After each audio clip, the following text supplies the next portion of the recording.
कि आवाम में एक बात और पाई जाती है कि आप लोग सिर्फ मनपसंद लोगों के ख़िलाफ़ कार्रवाई करते हैं और जो ताकतवर लोग होते हैं उनको निगलेक्ट कर देते हैं। इसमें कितनी सच्चाई है? सिमिलरली चाहे वो रिच हो, चाहे वो पावरफुल हो, किसी भी सेंस में in north Nazimabad rule of law is supreme और कोई भी ऐसा बंदा नहीं है जिसको हम ये इस वजह से कंसेशन दें कि वो अमीर है या वो ताकतवर है।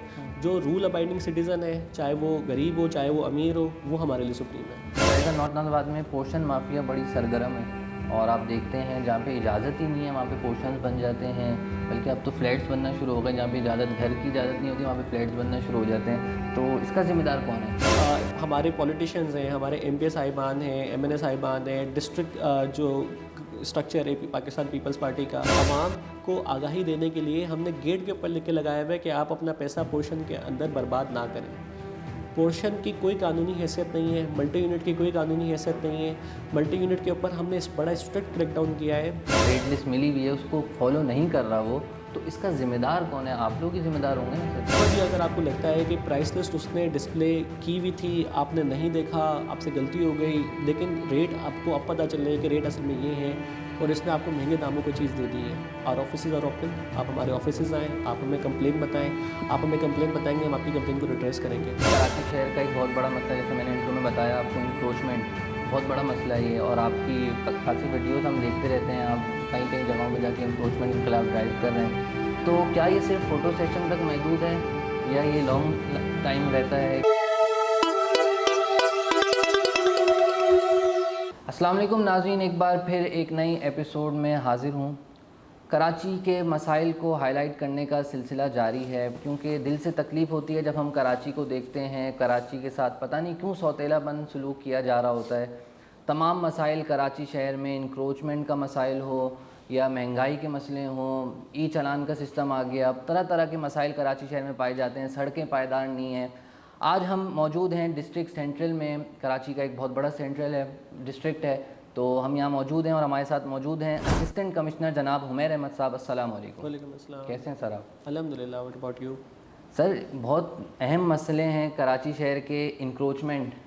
क्योंकि एक ट्रैक अगर हम देखते हैं वो 3 लेन का है, तो वो इंक्रोचमेंट की वजह से 1 लेन पे आ जाता है। फिर महंगाई का एक बहुत बड़ा मसला है। हम देखते हैं जो कमिश्नर की जानिब से रेट लिस्ट दी जाती है वो फॉलो नहीं होती। फिर एक नौजवानों में मायूसी भी है। तो 3 अहम टॉपिक मैं लेके हाज़िर हुआ हूँ, इस पर डिस्कशन आपसे करेंगे। पहले तो बहुत शुक्रिया, आपने वक्त दिया। पहले ये बताएगा कि आपने ये फ़ील्ड क्यों चुनी, इतनी मुश्किल फ़ील्ड, और जब एक आदमी काम करता है तो तनकीद भी मिलती है उसको, तो क्यों चुनी ये फ़ील्ड? ये जो फील्ड है ये बड़ी अनग्रेटफुल किस्म की जॉब है। हम पूरा दिन जिसके ऊपर काम कर रहे होते हैं, लेकिन हम अपने कम अज़ कम हमारा आप सेटिस्फाइड होता है कि we have been putting our best इलाके को बेहतर करने के लिए, लोगों की खिदमत करने के लिए। Public service delivery had always been my passion, it has always been my passion, it will remain my passion. Field में आने का रीज़न यही था कि हम लोगों के लिए कुछ कर सकें, अपनी पोटेंशियल को इस्तेमाल करते हुए लोगों को डिलीवर कर सकें। And we have been doing our best and अल्हम्दुलिल्लाह I am very content, very satisfied. चाहे कोई तनकीद का सामना करना पड़े या चाहे लोग तारीफ़ करें, तनकीद और तारीफ़ जो है वो जॉब का पार्ट है, वो जॉब के साथ साथ चलती रहेंगी। But as far as my conscience is concern, I am अल्हम्दुलिल्लाह satisfied that I have been doing my best. अच्छा उमेर भाई, ये बताएगा कि आवाम में एक चीज़ पाई जाती है, एक सोचते हैं आवाम के असिस्टेंट कमिश्नर के रूम में इतनी आसानी से एक्सेस नहीं होगा, लेकिन जब मैं यहाँ आया तो आप लोगों से मुलाकात भी कर रहे थे।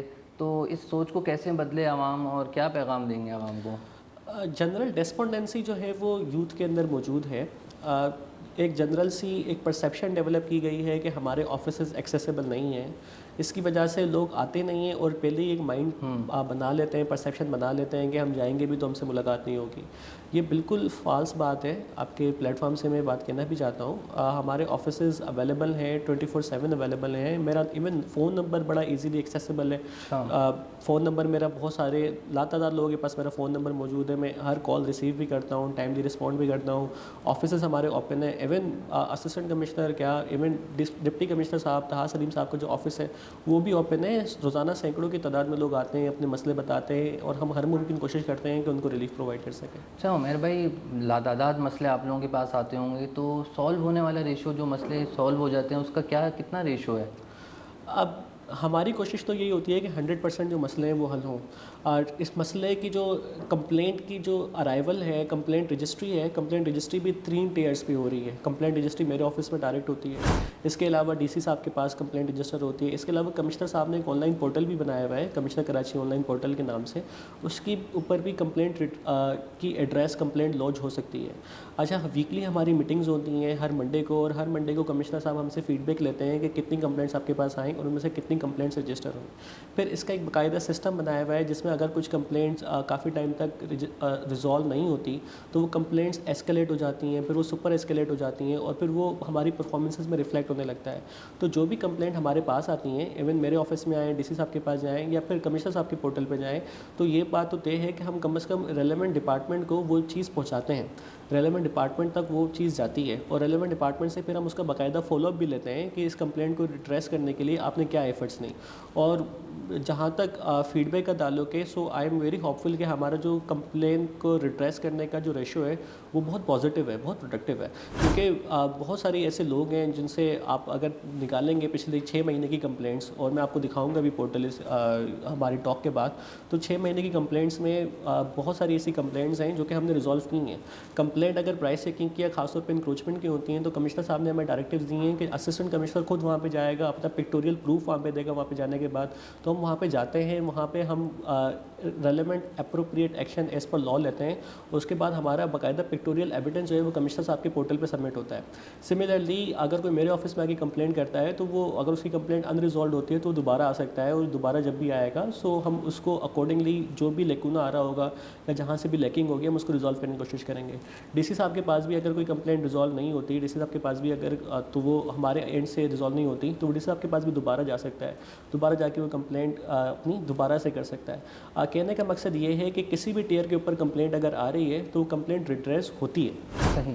अच्छा, उमेर भाई बताएगा, क्योंकि कराची शहर का एक बहुत बड़ा मसला, जैसे मैंने इंट्रो में बताया आपको, इंक्रोचमेंट बहुत बड़ा मसला है ये, और आपकी खासी वीडियोस हम देखते रहते हैं, आप कई कई जगहों पे जाके इंक्रोचमेंट के ख़िलाफ़ ड्राइव कर रहे हैं। तो क्या ये सिर्फ फ़ोटो सेशन तक महदूद है, या ये लॉन्ग टाइम रहता है कि इंक्रोचमेंट जो हुई है उसके ख़िलाफ़ ऑपरेशन अगर हुआ है तो उसको पाबंद किया जाए कि वो बाद में नहीं करेंगे इंक्रोचमेंट, लेकिन हम देखते हैं वो बाद में वापसी वैसी हो जाता है, शुरू इंक्रोचमेंट हो रही होती है, तो ये क्या सिर्फ फ़ोटो सेशन तक महदूद है? ये बिल्कुल फ़ोटो सेशन तक महदूद नहीं है। ये एक बहुत फ़ाइन लाइन है किसी के बिज़नेस को अप्रिशिएट करना, बिज़नेस को इनकरेज करना, बिज़नेस को हर्ट ना करना और इंक्रोचमेंट के ऊपर काबू पाना। इस फ़ाइन लाइन के अंदर बैलेंस बनाना एक बहुत मुश्किल काम है हमारे लिए। किसी इंक्रोचमेंट के ऊपर कार्रवाई करते हुए सामान को कन्फिस्केट करना, उसके एक्सटेंडेड फुटपाथ्स हैं उसको डिमोलिश करना, उसके होटल को सील करना, ये एडमिनिस्ट्रेशन के लिए देखा जाए तो बड़े इजी टास्क हैं। लेकिन एक बिजनेसमैन जब इससे सफ़र करता है तो उसके बाद फिर वो एडमिनिस्ट्रेशन के पास आता है, अपनी तकलीफ़ अपनी परेशानियाँ हमें बताता है, तो हमें एक फ़ाइन लाइन ड्रा करनी पड़ती है। उस फ़ाइन लाइन के लिए अभी एक पॉजिटिव डेवलपमेंट ये हुई है कि रिसेंटली कमिश्नर कराची साहब ने इसकी SOPs बाकायदा डिफ़ाइन कर दी हैं, बिज़नेस SOPs, कि बिज़नेस करने के लिए इतना जो एरिया है ये ऑक्यूपाई बिज़नेस शॉप ऑनर कर सकता है, और जो इसके अलावा अगर मज़ीद एरिया वो ऑक्यूपाई करेगा तो वो वायलेशन के ज़ुमरे में आएगा और वायलेशन के ऊपर एडमिनिस्ट्रेशन कार्रवाई करेगी। जहाँ तक आपकी बात है कि बहुत सारे लोगों को ये लगता है कि फ़ोटो सेशंस होते हैं और सिर्फ इंक्रोचमेंट के ऊपर वक्ती कार्रवाइयाँ होती हैं, दोबारा इंक्रोचमेंट जो है वो रिस्टोर हो जाती हैं, ऐसा बिल्कुल भी नहीं है। शेरशाह सूरी रोड, जब से मैं आया हूँ शेरशाह सूरी रोड को हमने मेंटेन किया हुआ है। शेरशाह सूरी रोड के ऊपर जो हमारा मॉडल रोड है, नॉर्थ आज़ाबाद की शेरक वो रोड है, वहाँ पर ट्रैफिक का जो फ्लो है बिल्कुल स्मूथ है, वहाँ पर कभी आप नहीं देखेंगे कि ट्रैफिक स्टक हो रहा हो। अच्छा, इसके अलावा रशीद तुराबी रोड अभी रिसेंटली कंस्ट्रक्ट हुआ है। रशीद तुराबी रोड के ऊपर भी हम भरपूर कोशिश कर रहे हैं कि वहाँ पे हम किसी भी किस्म की इंक्रोचमेंट को ना लगने दें। जब मैं यहाँ पे आया था 5 स्टार चुनंगी के ऊपर बहुत सारे कार्ड्स होते थे जिसकी वजह से ट्रैफिक जो है उसकी कंजेशन रहती थी, सर्विस रोड्स कम्प्लीटली ऑक्यूपाई होते थे। अभी वहाँ पे से हमने काफ़ी हद तक मल्टीपल ड्राइव्स करते हुए वहाँ से कार्ड्स रिमूव करनी है। 5 स्टार चुरंगी के ऊपर ही आप देखते थे कि आउटडोर सीटिंग अरेंजमेंट्स होती थी, कुर्सियाँ लगती थी, अभी उसके अंदर भी एक काफ़ी नुमायाँ कमी आई है। मैं आपको ये नहीं कह रहा कि 100% जो इंक्रोचमेंट फ्री हो गया नॉर्थ आज़ाबाद, लेकिन सिग्निफिकेंट चेंजेस, सिग्निफिकेंट इम्प्रूवमेंट जो है वो आई है, और आप उसको रियलाइज़ भी करेंगे जब आप ज़ियाउद्दीन रोड पे जाएंगे, ज़ियाउद्दीन हॉस्पिटल के इधर जाएंगे, 5 स्टार के मेन रोड पे आएंगे, आप सैफ़ी कॉलेज के इधर जाएंगे, वहाँ पे काफ़ी इंक्रोचमेंट्स मौजूद होती थी, कियोस्क वगैरह वहाँ पे मौजूद होते थे, वहाँ पे हमने रिपीटेड ड्राइव्स करके उनको हमने हटाया है। शेरशाह सूरी रोड पे आप जाएंगे, वहाँ पे आपको एक पॉजिटिव चेंज नज़र आएगा। तो ये तमाम एरियाज़ हैं, तमाम एरियाज़ को हम ना सिर्फ इंक्रोचमेंट से क्लियर कर रहे हैं बल्कि फिर हम उसको मेंटेन रखने करने की भी भरपूर कोशिश कर रहे हैं। हैदरी मार्केट के अंदर जो लास्ट रमज़ान के अंदर हमने बड़ा अच्छा काबू पाया था, वरना हैदरी मार्केट के अंदर शॉपिंग करना आसान नहीं होता था, चलने की जगह नहीं होती थी। अभी वहाँ से हमने तमाम जो कियोस्क थे, तमाम जो पथारे लगे होते थे, उन तमाम पथारों को हमने हैदरी मार्केट के अंदर से हटाए। अभी तो हैदरी मार्केट को एक मॉडल मार्केट की भी शक्ल दे दी गई है, तो उसके अंदर रोड भी बन गए हैं, सेवरेज का भी वहाँ पे काम हुआ है। तो आप देखेंगे कि बहुत सारे ऐसे एरियाज़ हैं नॉर्थ नाज़ाबाद के जो कि बड़े नोटोरियस थे इंक्रोचमेंट के हवाले से। उन तमाम एरियाज़ को हमने ठीक भी किया है। अभी वहाँ पे हम विजिलेंस भी रख रहे हैं, but at the same time एक कांस्टेंट विजिलेंस की ज़रूरत होती है, और एक कांस्टेंट विजिलेंस हम रखने की भरपूर कोशिश भी कर रहे हैं। इसके लिए ये जो एंटी इंक्रोचमेंट ड्राइव्स हैं या जो इंक्रोचमेंट है, ये एक नेवर एंडिंग प्रोसेस है, क्योंकि विजिलेंस हमें हमेशा रखनी पड़ेगी। इंक्रोचर्स आएंगे भी, हम उनको रिमूव भी करवाएंगे, लेकिन ऐसा नहीं है कि कोई इंक्रोचमेंट वहाँ पे मुनज़्ज़म हो गई है। किसी भी मुनज़्ज़म इंक्रोचमेंट आपको नज़र नहीं आएगी। चलते फिरते कोई आ गया, वहाँ पे कुछ देर के लिए खड़ा हो गया, उसको लगा अगर इंतज़ामिया कार्रवाई नहीं कर रही, वो 2 दिन के लिए वहाँ पे आपको नज़र आएगा, फिर जैसे ही इंतज़ामिया के नोटिस में आता है, इंतज़ामिया उसको वहाँ से रिमूव करवा देती है। लेकिन इसका उमेर भाई ये बताएगा इसका परमानेंट हल क्या है? क्योंकि ये तो सॉल्यूशन नहीं होना। आप लोगों ने कार्रवाई की, अच्छी बात है, लेकिन एक हफ्ते तक उनमें डर बैठा रहा, लेकिन उसके बाद हम देखते हैं, क्योंकि अभी आपने एक होटल, नामी गिरामी होटल भी सील किया था, लेकिन आज वो वापसी ऑपरेट कर रहा है, उसके सामने ठेले भी लगे हुए हैं, कार्ड्स भी लगी हुई हैं, तो इसका परमानेंट सॉल्यूशन क्या है? देखें, जैसा मैंने आपसे अर्ज़ किया कि अभी एक पॉजिटिव डेवलपमेंट ये आई है कि कमिश्नर साहब ने इसकी एक एसओपी मुकर्रर कर दी है। तो अगर वो एसओपी के मुताबिक चलेंगे तो वो एक परमानेंट सोल्यूशन की तरफ वो एक स्टेप है। सिमिलरली मैं हमेशा से बिलीव करता हूँ, और मैंने मुख्तलिफ जगह पे जहाँ पे लोग मुझसे इंटरेक्शन में आते हैं, I have always been preaching to them कि सिटीज़न एम्पावरमेंट के बगैर एडमिनिस्ट्रेशन नहीं हो सकती। वो कॉलोनियल दौर नहीं है कि कॉलोनियल दौर में हमारा जो ऑफिस है, that is a colonial legacy, कि ये गोरों ने ये बनाया था। असिस्टेंट कमिश्नर का ऑफिस जो गोरों ने क्रिएट किया था, एक मुख्तियारकार आता था, पूरे गांव को कोड़े लगा के वो उनसे लगान वसूल करके चला जाता था। हम उसकी लेगेसी तो हैं, but we do not want to rule the people. हम एडमिनिस्ट्रेशन उस तरह नहीं करना चाहते कि कॉलोनियल अंदाज में एडमिनिस्ट्रेशन की जाए। हम चाहते हैं कि हमारे सिटीजन एम्पावर्ड हो, सिटीजन्स एक डायलॉजिक सिस्टम हो। हम कोई बात करें, सिटीज़न कोई बात करे, और फिर उसके बाद हम एक पॉइंट के ऊपर आएँ। अभी अहले मोहल्ला, अहले इलाका जब तक नहीं चाहेंगे तब तक कोई इंक्रोचमेंट नहीं लग सकती।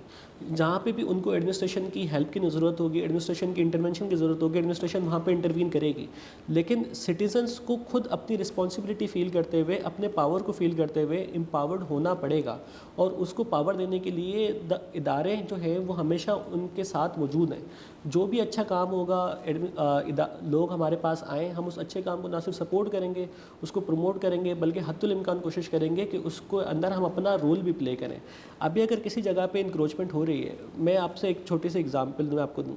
अगर किसी जगह पे कोई इलीगल पार्किंग लगी है, अब वो इलीगल पार्किंग लगाने वाला मैं तो नहीं हूँ, वो इलीगल पार्किंग लगाने वाला सिटीजन्स में से कोई एक है ना, जो उस पार्किंग को लगा रहा है। अब अगर सिटीजन्स में से कोई एक है, तो दूसरे सिटीजन्स उसके खिलाफ आवाज़ क्यों नहीं उठा रहे? बहुत दफ़ा मेरे पास कंप्लेंट आती है कि XYZ जगह के ऊपर इलीगल पार्किंग लगी है। अब उसके बाद जब हम उसको इन्वेस्टिगेट करते हैं, तो फिर कोई भी बंदा हमें कोई डेफिनेट नाम नहीं दे पाता कि ये XYZ पर्सन ने ये पार्किंग लगाई है, या इस पार्किंग को जो स्पॉन्सर कर रहा है वो ये बंदा है, या इस बंदे के आशीर्वाद से ये पार्किंग लग रही है। अब मेरा सिटीज़न से मैं ये आपके तवज्जो से ये अपील करूँगा कि आप लोग आगे आएँ, अपने आप को एम्पावर्ड फील करें। आपकी जो भी चीज़ है, my office is always open to you. आप आएँ, आप बताएँ कि आपका क्या प्रपोजल है, किस तरीके से इलाके को बेहतर किया जा सकता है, and you will always find me standing next to you. ठीक। मेहर भाई ये बताएगा कि आवाम में एक बात और पाई जाती है कि आप लोग सिर्फ मनपसंद लोगों के ख़िलाफ़ कार्रवाई करते हैं, और जो ताकतवर लोग होते हैं उनको निगलेक्ट कर देते हैं। इसमें कितनी सच्चाई है? इसमें बिल्कुल भी सच्चाई नहीं है। आप गिव मी अ नेम जिसके खिलाफ़ मैंने कार्रवाई ना की हो। यहाँ पे जो बड़े बड़े सुपर मार्ट्स हैं, तमाम सुपर मार्ट्स के ऊपर आप हमारे फ़ाइन रजिस्टर चेक करेंगे, तमाम सुपर मार्ट्स के ऊपर फ़ाइन लगता है। इसके अलावा इंक्रोचमेंट्स के ऊपर अगर आप कार्रवाई की बात करते हैं, तो बड़ा लोग नोटोरियस कंसीडर करते हैं कि पहाड़गंज चौरंगी के ऊपर एंटी इंक्रोचमेंट ड्राइव करना बड़ा मुश्किल काम है, और वहाँ पे लॉ एंड ऑर्डर की सिचुएशन हो जाती है। लास्ट वीक मैंने पहाड़गंज चौरंगी के ऊपर एंटी इंक्रोचमेंट ड्राइव करी है। इवन कुछ महीने पहले पहाड़गंज चौरंगी के मेन चौरंगी के अंदर जो है वो डाइनिंग चलती थी, तो उस डाइनिंग को मैंने ख़त्म करवाया है वहाँ पे ऑल्दो हमें रेजिस्टेंस का सामना करना पड़ा था, लेकिन हमने रिपीटेड एंटी इंक्रोचमेंट एक्टिविटीज़ करते हुए वो चौरंगी के अंदर से हमने डाइनिंग को ख़त्म करवाया है। सिमिलरली चाहे वो रिच हो, चाहे वो पावरफुल हो, किसी भी सेंस में, in north Nazimabad rule of law is supreme, और कोई भी ऐसा बंदा नहीं है जिसको हम ये इस वजह से कंसेशन दें कि वो अमीर है या वो ताकतवर है। जो रूल अबाइडिंग सिटीज़न है, चाहे वो गरीब हो चाहे वो अमीर हो, वो हमारे लिए सुप्रीम है। उमर भाई एक बात और बताएगा कि कभी इंक्रोचमेंट करने जब आपने एक प्लान किया हो, कभी पॉलिटिकल प्रेशर का सामना हुआ आपको? As far as north Nazimabad is concern nil. North Nazimabad में इवन मैंने तो हमेशा यही देखा है कि जो हमारे पॉलिटिशियंस हैं, हमारे एमपी साहिबान हैं, एमएनए साहिबान हैं, डिस्ट्रिक्ट जो स्ट्रक्चर है पाकिस्तान पीपल्स पार्टी का, जमात इस्लामी हमारे पास टाउन है, ये तमाम जो 3 मेजर पॉलिटिकल पार्टीज़ हैं, they all are on the same page कि इंक्रोचमेंट फ्री होनी चाहिए, लोगों के लिए रिलीफ प्रोवाइड करना चाहिए, रोड रास्ते खुले होने चाहिए। And I have never found any one saying कि इंक्रोचमेंट को प्रोटेक्ट किया जाए, या फिर किसी को अगर कोई नाजायज़ मुनाफाखोरी कर रहा है उसको प्रोटेक्ट किया जाए। आई एम वेरी हैप्पी कि कम से कम ये सियासी शऊर जो है वो मौजूद है कि तमाम जो लोग हैं वो एक प्लेटफॉर्म पे मौजूद हैं इस चीज़ के ऊपर कि एडमिनिस्ट्रेशन जो है वो फ्रीली काम करती है यहाँ पर, और एडमिनिस्ट्रेशन को मेरे ऊपर तो एटलीस्ट कोई प्रेशर नहीं है, ना कभी किसी ने प्रेशर एग्जर्ट करने की कोशिश करी कि किसी को पेट्रोनेज दिया जाए। सही। अच्छा उमर भाई ये बताएगा कि महंगाई बहुत बड़ा मसला है, तो कमिश्नर कराची की जानिब से एक रेट लिस्ट प्रोवाइड की जाती है, उसको फॉलो क्यों नहीं किया जाता? ये आप लोगों की नाकामी है, ये किसकी नाकामी है ये? देखिए, रेट लिस्ट को पहले तो मैं आपको बताऊं कि रेट लिस्ट बनने का प्रोसेस क्या होता है। एक असिस्टेंट कमिश्नर की रोज़ाना अक्रॉस द कराची डिवीज़न, एक असिस्टेंट कमिश्नर की रोज़ाना सब्ज़ी मंडी के अंदर ड्यूटी होती है, जो कि पेरिशेबल आइटम्स, फ्रूट और वेजिटेबल्स के ऑक्शन को पर्सनली मॉनिटर करता है रात को, और उसके बाद एवरेज लेकर उसका रेट निकाला जाता है। तो अगर कोई ये कहे, बंदा ये क्लेम करे कि जो ये रेट हैं ये मार्केट के कंसोनेंस के अंदर नहीं है, तो ये बात बिल्कुल गलत है, क्योंकि हम ऑक्शंस को मॉनिटर कर रहे होते हैं, जो कि स्टैंडर्ड प्रैक्टिस है, पूरी दुनिया में यही प्रैक्टिस होती है। और ऑक्शंस को मॉनिटर करते हुए 3-4 ऑक्शंस को मॉनिटर करके उसकी एवरेज निकाल के हम प्राइसेस को डिटरमिन करते हैं रोज़ाना पेरिशेबल आइटम्स की। तो फिर जब हम दुकानों पे जाते हैं तो दुकानों के ऊपर हम ये कहते हैं कि आप प्राइस लिस्ट को डिस्प्ले करें। हम बहुत सारी जगहों पे जाते हैं, प्राइस लिस्ट डिस्प्ले होती है। बहुत सारी जगहों पे आप जाएंगे, आप मेरे साथ अभी चलें, बहुत सारी जगहों पे रैंडमली आप मुझे लेके चलें, मैं आपको दिखाऊंगा प्राइस लिस्ट डिस्प्ले। सामने शॉपर होगा जो ख़रीदारी कर रहा होगा, और शॉपर जो है वो प्राइस लिस्ट को देख ही नहीं रहा होगा। हमारे यहाँ पे इसमें हमें सिटीज़न्स को एजुकेट करने की ज़रूरत है, उनके अंदर अवेयरनेस बिल्ड करने की ज़रूरत है। वही सिटीज़न एम्पावरमेंट का कॉन्सेप्ट नॉर्थ नाज़ाबाद की पढ़ी लिखी आवाम है। मैं चाहता हूँ कि नॉर्थ नाज़ाबाद से इनिशिएटिव स्टार्ट हो, और पूरे कराची में, पूरे सिंध में, पूरे पाकिस्तान में इनिशिएटिव जाए कि जब तक शॉपिंग नहीं की जाए, जब तक प्राइस लिस्ट को आप ना देखें। सही। तमाम जगहों पे प्राइस लिस्ट हम प्रोवाइड करते हैं। अच्छा, दुकानदारों को प्राइस लिस्ट प्रोवाइड की जाती है, और अगर दुकानदार किसी वजह से प्राइस लिस्ट डिस्प्ले नहीं कर रहा, price list is accessible at your finger tips via your phone. Commissioner Karachi साहब का एक फेसबुक पेज बना हुआ है जहाँ पे रोज़ाना प्राइस लिस्ट अपलोड की जाती है। तो आप रोज़ाना जो है वो प्राइस लिस्ट आप फेसबुक पेज के ज़रिए देख सकते हैं। प्राइस लिस्ट आपके सामने मौजूद होगी। Nobody can do profiteering. तो उसमें क्या होगा कि कोई भी आपसे मुनाफाखोरी नहीं कर पाएगा, क्योंकि आपको रेट पता होंगे। जब तक आप खुद एम्पावर्ड नहीं होंगे तब तक आपको डेफिनेटली जो लोग हैं वो आपसे नाजायज़ मुनाफा लेते रहेंगे। अब इसके अलावा भी अगर आपको लगता है कि प्राइस लिस्ट उसने डिस्प्ले की हुई थी, आपने नहीं देखा, आपसे गलती हो गई, लेकिन रेट आपको अब पता चल रहा है कि रेट असल में ये है, और इसने आपको महंगे दामों को चीज़ दे दी है। आवर ऑफिसेज आर ओपन, आप हमारे ऑफिसेज आएँ, आप हमें कंप्लेन बताएं, आप हमें कंप्लेन बताएंगे, हम आपकी कंप्लेन को रिट्रेस करेंगे। सिमिलरली वही कंप्लेंट रजिस्ट्री का मैकेनिज्म कि डीसी साहब के पास जा सकते हैं, मेरे पास आ सकते हैं, कमिश्नर कराची का पोर्टल मौजूद है, ऑनलाइन पोर्टल, वहाँ पर कंप्लेंट रजिस्टर करवा सकते हैं। कंप्लेंट के रिट्रेस करने का हमने मैकेनिज्म ये बनाया है कि असिस्टेंट कमिश्नर इन पर्सन खुद वहाँ पर जाएगा, खुद उसको रिट्रेस करेगा, पिक्टोरियल एविडेंस उसका रिकॉर्ड होगा, कमिश्नर कराची के पोर्टल पर वो अपलोड होगा। तो एक चेक्स एंड बैलेंसेस हमारे ऊपर हैं, और उन चेक्स एंड बैलेंसेस इंश्योर करते हैं कि हम इफ़ेक्टिवली और ऑप्टिमली लोगों के फ़ायदे के लिए परफॉर्म कर सकें। अब आम आदमी के ऊपर भी जिम्मेदारी आयद होती है कि वो एटलीस्ट प्राइस लिस्ट चेक करें कि दुकानदार के पास मौजूद है। अगर दुकानदार के पास प्राइस लिस्ट मौजूद नहीं है, मोबाइल के अंदर चेक करें। अगर मोबाइल के अंदर वो चेक करता है फिर भी उसे महंगी मिलती है तो एटलीस्ट हमें बताएं। सही। लेकिन इसका ज़िम्मेदार कौन है? अगर वो महंगी चीज़ बेच रहा है, जो उसको रेट लिस्ट मिली हुई है उसको फॉलो नहीं कर रहा वो, तो इसका ज़िम्मेदार कौन है? आप लोग ही ज़िम्मेदार होंगे ना सर? नहीं, देखें, हमारा काम यह है कि हमने प्राइस लिस्ट डिस्प्ले कर दी है, प्राइस लिस्ट हमने प्रोवाइड कर दी है। रोज़ाना की बुनियाद पे प्राइस लिस्ट बाकायदा शॉप टू शॉप प्रोवाइड की जाती है। Shop to shop price list provide करने के साथ साथ डिजिटल अवेयरनेस भी हम दे रहे हैं। हमने फेसबुक पेज के थ्रू भी प्राइस लिस्ट रोज़ाना डिस्प्ले की जा रही है। चिकन के प्राइसेस, एग्स के प्राइसेस, वेजिटेबल के प्राइसेस, फ्रूट के प्राइसेस, ये रोज़ाना की बुनियाद पे आ रहे हैं। मटन और बीफ के प्राइसेस फिक्स किए हुए हैं, ग्रोसरी के प्राइसेस फिक्स किए हुए हैं। ये तमाम प्राइसेस जो है वो कमिश्नर कराची के फेसबुक पेज के ऊपर अवेलेबल हैं। सर वो तो अवेलेबल है, अब अवेलेबल है। अब उसके साथ साथ प्राइस लिस्ट में ही एक कंप्लेन नंबर भी रजिस्टर है। आप हमें बताएं तो सही कि कौन सी जगह पे महंगाई है, कौन सा जो बंदा है वो प्राइस लिस्ट को फॉलो नहीं कर रहा, तो उसके ऊपर हम एक्शन लेंगे। अच्छा, अब ये भी देखें कि एक चलें सिटीज़न नहीं बताते तो हम क्या खुद से प्राइस चेकिंग नहीं करते? अगर आप इसकी तरफ आ रहे हैं तो मैं इसका भी आपको जवाब दूँ। हम भी इसमें डिफरेंट टैक्टिक्स यूज़ करते हैं।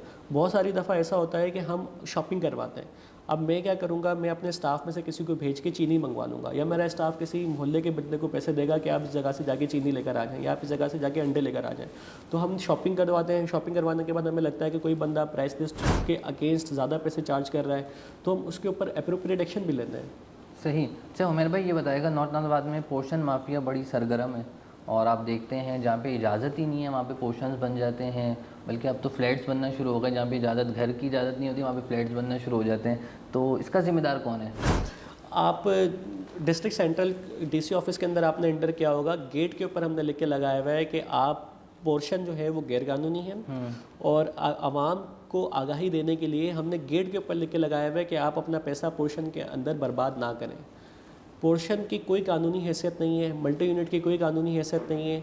मल्टी यूनिट के ऊपर हमने इस बड़ा स्ट्रिक्ट क्रैकडाउन किया है। जब मैं डीसी साहब जब आए, मैंने जब चार्ज लिया तो ये रियलाइजेशन हुई, डीसी साहब की बड़ी मेहनत है इसमें, ये रियलाइजेशन हुई कि बहुत सारे पोर्शन उस टाइम पे मौजूद थे, बहुत मल्टी यूनिट्स यहाँ पे मौजूद थे। रोज़ाना की बुनियाद पे यहाँ पे डेमोलिशंस हुई हैं। अब अनगिनत डेमोलिशंस मैं आपको बता सकता हूँ जो कि डेमोलिश किए गए हैं, और उन डेमोलिशन के बाद अब नॉर्थ नाज़ाबाद में काफ़ी महीने से we do not find any complaint of portion. अगर आपके पास कोई कंप्लेंट है तो आप मुझे ज़रूर बताएं, हम उसके ऊपर एक्शन लेते हैं कि जिस जगह पे मल्टी यूनिट बन रहा है। आज से अगर आप 10 महीने पहले चले जाएँ, 1 साल पहले चले जाएँ, तो नॉर्थ नाज़ाबाद के अंदर वाकई कंप्लेंट्स थी, और उन कंप्लेंट्स को हमने रिड्रेस किया है। अच्छा, अब यहाँ पे भी एक फाइन लाइन ये ड्रा हुई हुई है कि कोई भी पोर्शन हम नहीं बनने दे रहे, कोई भी फ्लोर वायलेशन हम नहीं करने दे रहे, और कोई भी जो है हम ये रेजिडेंशियल प्रॉपर्टी को कमर्शियल इस्तेमाल की हम इजाज़त नहीं दे रहे हैं। लेकिन इसका मकसद ये नहीं है कि हम किसी का जो बंदा अपना घर बना रहा है उसको डिस्टर्ब करें, या कोई कंप्लेंट जो है वो ऐसी अनफाउंडेड कंप्लेंट है, और अनफाउंडेड कंप्लेंट के ऊपर एक आम आदमी को, एक सिविलियन को उसका घर बनाने से रोका जाए। तो इसमें भी हम उसकी बाकायदा वेरिफिकेशन करवाते हैं सिंध बिल्डिंग कंट्रोल अथॉरिटी से, जिस इदारे का ये मैंडेट है। और उस वेरिफिकेशन के बाद अगर पोर्शन निकलता है, अगर रेजिडेंशियल जगह पे कोई कमर्शियल एक्टिविटी निकलती है, या अगर फ्लोर वायलेशन निकलती है, तो उसके ऊपर तो ज़ीरो टॉलरेंस पॉलिसी है। और आप रोज़ाना की बुनियाद पे आप देखें डीसी साहब का जो ऑफिशियल फेसबुक पेज है, वहाँ पे डेमोलिशंस रोज़ाना की बुनियाद पे अपलोड हो रही होती है, और रोज़ाना 3 से 4 डेमोलिशंस जो हैं वो कंटिन्यू होती हैं। अच्छा, आप देखेंगे कि जो डेमोलिशंस हैं वो अभी 3 से 4 है। आज से 10 महीने पहले की आप पोस्ट निकालेंगे तो जो डेमोलिशंस थी वो 5 से 6 थी। उससे पहले जो डेमोलिशन थी वो 7 से 8 थी, क्योंकि पहले जो था वो मैग्नीट्यूड ज़्यादा था, तो हम ज़्यादा डेमोलिशन करते थे। अब हम भी बैठे होते हैं कि कोई कंप्लेन आए तो हम एक्ट करें। अब अल्लाह का शुक्र है नॉर्थ नाज़ाबाद में तो कंप्लेंट्स नहीं है। अच्छा, हम देखते हैं इंक्रोचमेंट जो है वो दुकान वाले नहीं, घर वाले भी कर रहे होते हैं। गैलरी बहुत बड़ी बनाई हुई होती है, तो इनके खिलाफ भी मुस्तकबिल में ऑपरेशन किया जाएगा? इसके खिलाफ जैसे जैसे हमें कंप्लेंट रिसीव होती है हम उसके ऊपर ऑपरेशन करते ही हैं। अभी रिसेंटली लास्ट वीक हमें बफर जोन में कंप्लेंट रिसीव हुई थी कार पोर्च की, उसके ऊपर हमने एक्शन लिया था, उसको हमने डिमोलिश किया था। इस वीक भी हमारे कुछ प्लान्स हैं कि हम जो एक्सटेंडेड गैलरीज़ हैं या कार पोर्चेज जो बनाए हुए हैं जिसकी वजह से गलियों के रास्ते तंग हो गए, उसके ऊपर हम एक्शन लेंगे इस हफ्ते भी, और ये फ्यूचर में भी कंटिन्यू रहेगा। सही है। अच्छा, ये भी बताएगा, आवाम के जहन में एक चीज़ एक और एक पाई जाती है कि अगर मैंने एक इलीगल पोर्शन बनाना है तो मैं किसी सोर्स के थ्रू क्लियरेंस ले लूँ तो ऑपरेशन नहीं होगा, तो क्या ये सही है? आप टेस्ट केस कर लें। टेस्ट केस करते हुए आप कोई पोर्शन बनाने का इरादा करें। पोर्शन बनाने का इरादा करते हुए आप लेट से कि किसी से कहलवाएं और किसी से ज़िम्मेदारी दिलवाएं, या फिर किसी को आप अगर मॉनेटरी गेन का कहें, और मॉनेटरी गेन के बाद अगर कोई आपसे कमिटमेंट करता है कि वो आपके पोर्शन को नुकसान नहीं होने देगा, उसके बाद आप मुझे बता दें, और उसके बाद देखते हैं कि उस टेस्ट केस का नतीजा क्या निकलता है। कोई भी पॉलिटिकल बंदा इसको बचा पाता है, या कोई भी बंदा मॉनेटरी गेन के बाद इसको बचा पाता है? ऐसा नहीं होगा। उमर भाई, आपके पास एक ओहदा है और आप एक सीट पर बैठे हुए हैं, ऐसा कौन सा काम है जो आप समझते हैं कि मैं अब तक नहीं कर पाया हूँ? मैं नॉर्थ नाज़ाबाद में जब आया था तो मैंने फ़ील किया था कि एक इंडस्ट्री और एजुकेशन का एक गैप है, जो कि काफ़ी टाइम से हमारी ऑब्जर्वेशन है कि बहुत सारे जो हमारे बच्चे हैं वो डिग्री करके निकलते हैं, लेकिन वो अपनी डिग्री के इक्विवेलेंट एक अच्छी जॉब हासिल नहीं कर पाते। एम्प्लॉयमेंट अपॉर्चुनिटीज़ की कमी है। मैं चाहता हूँ कि मैं अपने टेन्योर के दौरान यहाँ पे कोई एम्प्लॉयमेंट अपॉर्चुनिटी के लिए कोई अच्छा रास्ता क्रिएट कर सकूँ, जिसके लिए I have been working for a long time कि यहाँ पे मैं कोई 8 tech lab, education technology lab मैं इस्टेब्लिश करूँ, जहाँ पे फ्री ऑफ कॉस्ट हम नॉर्थ नाज़ाबाद के लोगों को जो आर्टिफिशियल इंटेलिजेंस के courses, entrepreneurship, Pakistani stock market, financial literacy, इस तरह के कोर्सेज़ हम उनको करवाएँ। बट फॉर वन रीज़न और अनदर वो जो है इरादा मेरा पोस्टपोन होता रहा है। मैंने बड़ी कोशिश करी है इसके लिए। पहले एक जगह के हमारे पास कंस्ट्रेंट्स थे कि जगह अवेलेबल नहीं थी, एक टीम कलेक्ट करना वो एक इशू था। सिमिलरली मैं वहाँ पे चाहता हूँ कि ISSB के भी वहाँ पे हम कोर्सेज स्टार्ट करवाएं। CSS PCS का इस वजह से नहीं, क्योंकि DC साहब ने एक बड़ा अच्छा इनिशिएटिव लिया हुआ है कि कराची में मुख्तलिफ जगहों के ऊपर CSS कॉर्नर के नाम से DC सेंट्रल जो है वो फ्री ऑफ कॉस्ट बच्चों को CSS की तालीम दे रहे हैं। मैं चाहता हूँ कि एक जो वैक्यूम है हमारे पास वो अभी ISSB का एक वैक्यूम है कि ISSB के लिए तैयारी के लिए कोई सेंटर नहीं है फ्री ऑफ कॉस्ट जो तैयारी करवाए यहाँ पे कराची की यूथ के लिए। ये एक बहुत बड़ा गैप है जिसको मैं फिल करना चाहता हूँ। सिमिलरली एक 8 टेक लैब सैलानी इसके ऊपर बड़ा काम कर रहा है, JDC इसके ऊपर काम कर रहा है, but I also want to contribute my part in this field, जिसमें खासतौर पे फाइनेंशियल लिटरेसी के ऊपर, एंटरप्रेन्योरशिप के ऊपर हम काम कर सकें, इलाके के लोगों को फ्री में हम इसमें एजुकेट कर सकें, जिसके बाद वो एम्प्लॉयमेंट अपॉर्चुनिटीज़ एक बच्चा खुद क्रिएट कर सके रिमोटली और वो बरसरे रोज़गार हो सके। तो ये मैं चाहता हूँ कि अपने टेन्योर में मैं इस्टेब्लिश करूँ और इंशाल्लाह ताला मेरी कोशिश है कि मैं ये कुछ महीनों में ही कर जाऊँ। इंशाल्लाह। उमर भाई बताएगा कि आप समझते हैं कि नॉर्थ नाज़ाबाद एक मॉडल टाउन बन चुका है या अभी बहुत काम बाकी है? एक मॉडल टाउन सिटीज़न से बनता है। अब नॉर्थ नाज़ाबाद के अवाम को अगर ये कॉन्फिडेंस होगा कि हम एक मॉडल टाउन हैं तो वो एक मॉडल टाउन बन जाएगा। मैं आपको उसको एक छोटे से एग्जांपल दूं कि कल मुझे ब्लॉक ई मोहल्ला कमेटी ने इनवाइट किया हुआ था एक छोटे से प्रोग्राम के लिए। ब्लॉक ई को हमने एक मॉडल मोहल्ला बनाया है जिसमें इलाके के लोगों को, UC चेयरमैन को, टाउन चेयरमैन को, डिस्ट्रिक्ट पुलिस को और मैं, हम तमाम लोग ऑन बोर्ड हैं उसको एक मॉडल मोहल्ला बनाने के लिए। तो ब्लॉक ई के अंदर हमने सॉलिड वेस्ट को अलाइन किया है। कल वहाँ पे हमने free of cost dustbins provide करी हैं जो कि डेजिग्नेटेड लिटरिंग प्लेसेस होंगी, और उन डेजिग्नेटेड लिटरिंग प्लेसेस के अलावा किसी भी जगह पे कचरा फेंका जाएगा तो उसके ऊपर हम म्यूनसिपल फाइन्स इम्पोज करेंगे। सिमिलरली वहाँ पे एंटी इंक्रोचमेंट की एक्टिविटी करते हुए हमने तमाम जो एक्सटेंडेड फुटपाथ्स थे उन तमाम को स्क्रैप कर दिया है। वहाँ पे ब्लॉक ई को हम ज़ीरो इंक्रोचमेंट एरिया बनाएंगे, ब्लॉक ई को हम ज़ीरो लिटरिंग एरिया बनाएंगे। ब्लॉक ई के अंदर हम इलाके के लोगों की मदद से प्लांटेशन कर रहे हैं। सिमिलरली ब्लॉक ई की जो मोहल्ला कमेटी थी उन्होंने CPK के साथ जो है हमें सिटीज़न पुलिस कराची के साथ मिलके हमें 20 CCTV कैमरा प्रोवाइड करे, जो कि हमने नॉर्थ नाज़ाबाद पुलिस स्टेशन के अंदर एक कमांड एंड कंट्रोल रूम के अंदर हमने उसकी एडिशन करी है। तो इसी तरीके से मैं चाहता हूँ कि दूसरे जो ब्लॉक्स हैं वो भी मॉडल मोहल्ले अपने अपने ब्लॉक्स को बनाएं। अच्छा, उमर भाई ये बताएगा कि कराची के नौजवान अक्सर हमें मायूस दिखते हैं कि उनको CSS या PCS या गवर्नमेंट जॉब से इग्नोर किया जाता है, उनको क्या पैगाम देंगे आप? मैं उनको ये पैगाम देता हूँ कि I am an example for you people. मेरा खुद का ताल्लुक़ हैदराबाद से है and I have qualified PCS twice. Similarly अभी रिसेंटली मेरे यंगर ब्रदर ने CSS क्वालिफाई किया है। तो आप अगर मेहनत करते हैं और राइट डायरेक्शन में आप मेहनत करते हैं सो स्काई इज़ द लिमिट। और बहुत सारी ऐसी एग्जांपल्स कराची से भी हैं जिन्होंने कॉम्पिटिटिव एग्जामिनेशन CSS या PCS क्लियर किए हैं। और गाइडेंस के लिए we are always there available for you. आपको अगर किसी चीज़ की गाइडेंस चाहिए, आवर ऑफिसेज आर ओपन। हम खुद चाहते हैं कि आप आगे बढ़ें। नॉर्थ नाज़ाबाद का जो भी बंदा है, अगर he is striving for the competitive examinations, I am always there guiding as a brother.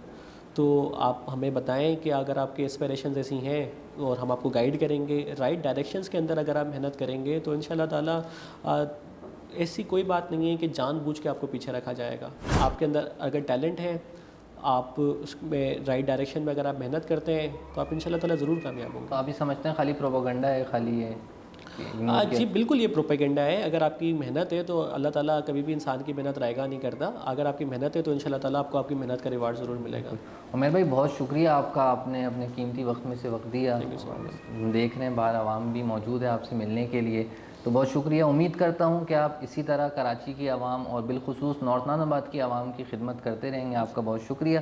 नाज़रीन किराम, अपने मेज़बान मोहम्मद रैयान को इजाज़त दीजिए। इंशाअल्लाह एक बार फिर मुलाकात होगी। अस्सलामु अलैकुम व रहमतुल्लाह।